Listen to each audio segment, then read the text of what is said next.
नमस्कार, मी अदितीज book of रेसिपीजमध्ये पुन्हा एकदा तुमचं खूप खूप स्वागत करते। आजच्या व्हिडिओमध्ये सगळ्यांची आवडती अशी मी मिसळ तुम्हाला दाखवलेली आहे। एकदम झणझणीत आणि तर्रीदार अशी सुंदर अशी मिसळ तयार होते।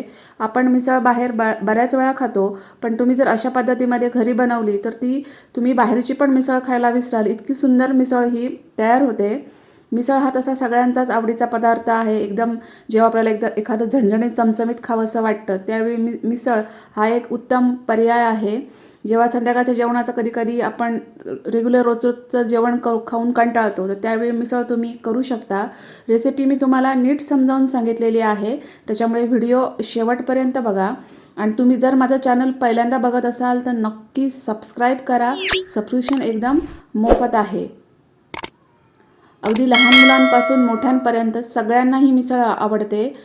मिसळ असा एक फेमस पदार्थ आहे की तो खरंच सगळ्यांना खूप छान अगदी आवडतो।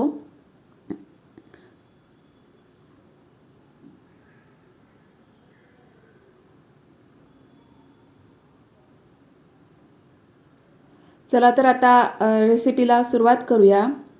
तर इथं मी मटकी घेतलेली आहे। ही मटकी मोड काढलेली मटकी आहे। ही जवळजवळ 200 ग्राम मटकी आहे। तर ती मी पाण्यामध्ये भिजत ठेवलेली आहे, त्याच्यामुळे त्याच्यामध्ये काय घाण वगैरे असेल तर सगळी ती निघून जाईल। आणि नंतर मी ही कुकरमध्ये काढून घेतलेली आहे। मटकी आपल्याला छान अशी शिजवून घ्यायची आहे। याच्यामध्ये एक छोटा कांदा आहे, तो बारीक चिरून मी याच्यामध्ये घातलेला आहे। आणि याच्यामध्ये थोडं जास्त पाणी घालायचं, कारण आपल्याला कट पाहिजे आणि मटकीचा सुंदर अगदी फ्लेवर त्याच्यामध्ये यायला पाहिजे। त्याच्यामुळे शिजवताना याच्यामध्ये पाणी थोडं जास्त घालायचं। एक पाव चमचा मी याच्यामध्ये हळद घातलेली आहे आणि थोडंसं मीठ, अगदी अर्धा चमचा मी याच्यामध्ये मीठ घातलेलं आहे। मिठामुळे काय होईल की मटकीचा जो फ्लेवर आहे तो पाण्यामध्ये खूप छान असा उतरून येईल। आणि या कुकरला मी 5 शिट्ट्या करून घेतलेल्या आहेत। आता याचं एक वाटण लागेल, ते तयार करूया। कढईमध्ये मी 2 चमचे तेल गरम करून घेतलेलं आहे आणि याच्यामध्ये जवळजवळ हे 1.5 इंच आलं आहे, तर त्याचे छोटे छोटे तुकडे करून मी इथं घातलेले आहेत। गॅसची फ्लेम यावेळी मीडियम ठेवायची। आल्याचे तुकडे घालून झाल्यानंतर थोडे लसूणच्या पाकळ्या आहेत, त्या पण मी इथं मधनं चिरून घातलेल्या आहेत आणि हे थोडं हलकं भाजून घेतलेलं आहे, जेणेकरून याचा जो कच्चेपणा आहे तो निघून जाईल। तर हे वाटण करताना पहिलं आलं लसूणच भाजून घ्यायची, नंतर भाजून नाही घ्यायची। कांद्यासोबत जर घातलं तर थोडासा तो कच्चेपणा त्यांचा राहतो, त्यामुळे थोडं अगोदर फ्राय करून घ्यायचं आणि नंतर मग कांदा घालायचा। एक मीडियम साईजचा कांदा आहे, तो मी इथं उभं चिरून घातलेला आहे आणि त्याला पण याच्यासोबत छान असं भाजून घेतलेलं आहे। अगदी गोल्डन ब्राऊन रंग येईपर्यंत कांदा भाजून घ्यायचा। कांदा कच्चा नाही ठेवायचा, नाहीतर वाटण छान होत नाही। आणि इथं मी ओला नारळ वापरलेला आहे। एक अख्खा ओला नारळ मी इथं किसून वापरलेला आहे। तुम्ही ओल्या नारळाच्या ऐवजी इथं सुका नारळ वापरू शकता किंवा ओला आणि सुका असं दोन्हींचं कॉम्बिनेशन तुम्ही करू शकता। तुम्हाला जेवढा कट हवा आहे त्याच्या प्रमाणात तुम्ही हे वाटण तयार करू शकता। तर ओला नारळ घालून झाल्यानंतर मी इथं ही हिरवी कोथिंबीर आहे, तर त्याचे जे देठ आहेत ते जास्त करून इथं वापरलेले आहे। ते आवर्जून घाला, त्याच्यामुळे वाटणाला चव खूप छान येते। तर हे खोबऱ्यासोबत मी इथं घातलेले आहेत आणि आता खोबरं मीडियम गॅस फ्लेमवर छान असं मी गोल्डन ब्राऊन रंग येईपर्यंत, अगदी त्याचा खोबऱ्याचा छान असा वास सुटेपर्यंत छान असं भाजून घेतलेलं आहे। सतत ढवळत राहायचं आणि मस्तपैकी असं भाजून घ्यायचं। मस्त अगदी खरपूस रंग येईपर्यंत खोबऱ्याचा छान वास सुटेपर्यंत मी हे भाजून घेतलेलं आहे। तुम्ही बघू शकता खोबऱ्याचा रंग पण चेंज झालेला आहे आणि मस्तपैकी असं खोबरं भाजून झालेलं आहे। हे बघा, मी आता गॅसची फ्लेम बंद केलेली आहे आणि खोबरं हे गार करण्यासाठी कढईतनं काढून घेतलेलं आहे। हे बघा, तर हे बघा वाटण आता गार झालेलं आहे। तर हे सगळं वाटण मी नाही वापरणार आहे, याच्यातलं अर्धच वाटण मी वापरणार आहे। तर मला जेवढं पाहिजे वाटण तेवढं मी मिक्सरच्या जारमध्ये काढून घेतलेलं आहे। तुम्हाला ह्याचा जो तर्री आहे किंवा ह्याचा जो रस्सा आहे तुम्हाला केवढा पाहिजे त्या प्रमाणातच तुम्ही वाटण घ्या। तुम्हाला जास्त हवं असेल तर जास्त घ्या, कमी प्रमाणात हवं असेल तर कमी घ्या। तर ह्यातलं निम्मे मी वाटण घेतलेलं आहे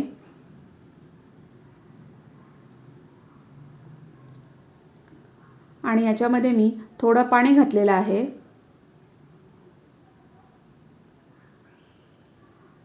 आणि मिक्सरमध्ये मी हे फिरवून घेतलेलं आहे। बारीक वाटण करून घ्यायचं, जाड वाटण याच्यासाठी चालत नाही। वाटण आहे ते बारीकच करून घ्यायचं। हे बघा, छान असं बारीक एकदम स्मूथ असं वाटण तयार झालेलं आहे, तुम्ही बघू शकता.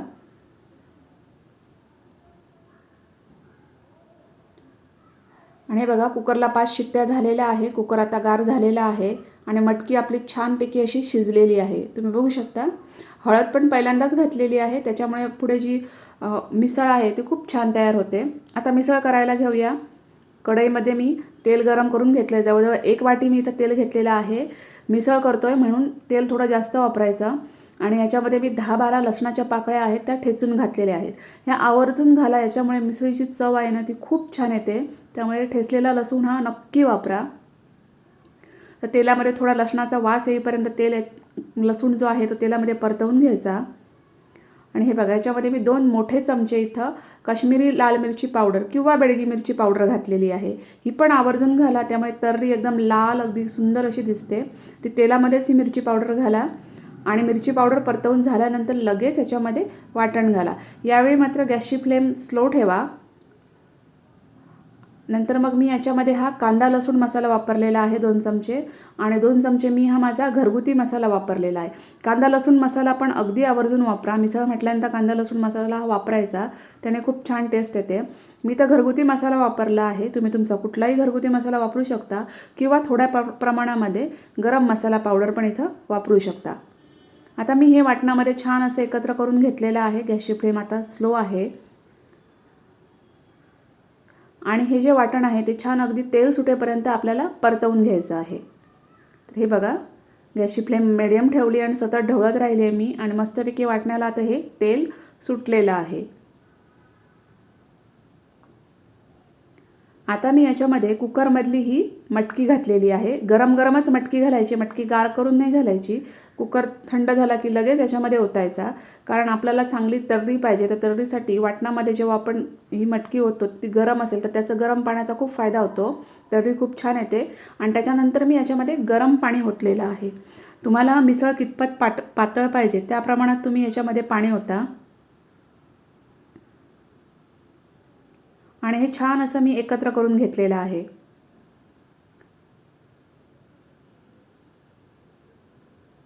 हे बघा, आपण तेलामध्ये काश्मीरी मिरची पावडर घातली, त्याच्यामुळे तर हे बघा, मिसळीचा जो काट आहे किंवा तर्री आहे ती खूप छान लाल अशी दिसते. तवंग खूप छान येतो. हे छान असं सगळं मी एकत्र करून घेतलेलं आहे. मला अजून थोडी पातळ हवी होती म्हणून मी अजून थोडं पाणी घातलेलं आहे. मिसळीचा जो कट आहे तो थोडा पातळच ठेवायचा. चवीप्रमाणे मी याच्यामध्ये मीठ घातलेलं आहे. आपण जेव्हा मटकी शिजवली त्यावेळी थोडंसं मीठ घातलेलं होतं, तर त्याचा अंदाज घेऊन मीठ घालायचं आणि गॅसची फ्लेम फुल ठेवून याला चांगली उकळी येऊ द्यायची. आता मी याच्यामध्ये अर्धा लिंबाचा रस पण घातलेला आहे. लिंबाचा रस पण आवर्जून घाला, याने पण मिसळीची चव जी आहे ना ती खूप छान येते.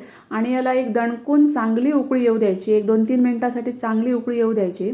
आता मी याच्यामध्ये हिरवी कोथिंबीर बारीक चिरून घातलेली आहे आणि चांगली अगदी याला 2 ते 3 मिनिटासाठी चांगली उकळी येऊ दिलेली आहे. हे पण फार महत्त्वाचं आहे की याला चांगली उकळी येऊ द्यायची, तरच ती मिसळ आहे ती खूप सुरेख अशी मिसळ तयार होते, तर्रीदार.